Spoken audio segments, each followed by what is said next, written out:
প্রিয় বন্ধুরা আসসালামু আলাইকুম। দেখেন আমার যে কাকুকে নিয়ে আমি একটা পোস্ট করছিলাম, তো অনেকে খুব ভালোবাসা দিয়েছেন, কত দায়িত্ব সহকারে কাজ করে সেটা আমি দেখা দিতেছি।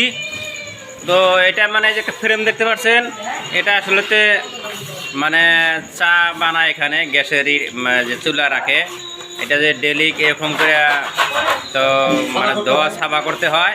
তো যাই হোক, এটা মানে ভালো লাগছে। গতকাল আজকে যেটা ভিডিও বানাচ্ছিলাম আমরা আজকের দিনে ছাড়ছি, তো সেই দোকানটা তো এনার কাছ থেকে আজকে জানবো যে এত সুন্দর করে ছাপা সিগুন করেন।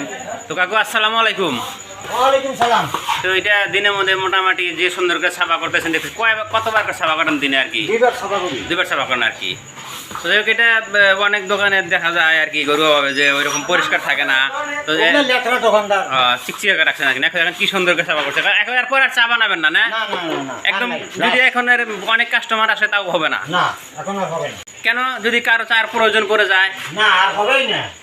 কেন হবে না? তাও একটা তো 10টা বেজে গেছে না? না না না, তার মানে যেটা 10টা বেজে গেছে, যদি কাউকে কোনো ভুগার্ত মানুষ আসে তো কেন চা হবে না, এটা একটু বলেন। না, এখন চা হবে না, তার মানে গাখির চা বানাই। হ্যাঁ হ্যাঁ, গাখির চা বানাই, গাখির শেষ হয়ে গেছে, এখন আর চা হবে না। অন্য বস্তু আছে, খাইতে পারে। তো বিনা গাখিরে আর কোনো চা হবে না? না না না। তার মানে এখন অন্য মানে যেগুলা অন্য জিনিস মানে আছে, খাওয়া জিনিস দিবেন আর কি।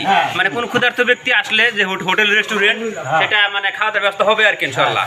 তো যাই হোক, যেহেতু ওই গাখির কত মানে যায় আর কি দিনের ভিতরে?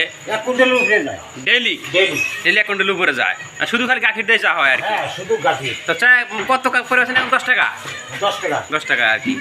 তো ঠিক আছে, কাকু সুন্দর কথা বলছে। আর আমার কাছে ভালো লাগছে, কাকু দেখেন এই যে গ্যাস চুলা কি সুন্দর করে পরিষ্কার করে চা বানানোর জায়গাটা কত সুন্দর করে রাখছে। নিশ্চয় চা স্বাদ হয়েছে, খাইছি, চা খায় খুব স্বাদ লাগছে, তো সেই জন্য আমার কাছে ভালো লাগছে।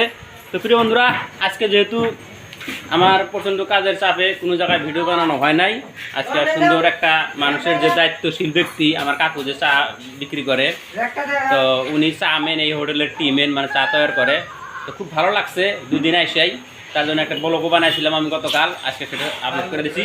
আর আজকে ওনার সাথে জানা নিলাম চাটা এত চা বানানো জায়গাটা এত সুন্দর করে পরিষ্কার করে রাখে। এবং আরও একটু ভালো লাগছে ওনার কথা যে দুগ্ধ বা গাখির শেষ হয়ে গেলে আর কোনো চা বানানো হয় না, একদম ক্লিন করে পরিষ্কার করে যেভাবে আপনাদের ভিডিও দেখালাম এরকম করে রাখে। অবশ্য ক্ষুধার্ত মানুষ আসলে তারা এখানে খাওয়া দাওয়ার ব্যবস্থা করবে সেটা বলছে, মানুষকে মানে অবহেলা করা হয় না আর কি। তো যাই হোক, কতক্ষণ মধ্যে সবাই ভালো থাকেন, সুস্থ থাকেন, শুভরাত্রি।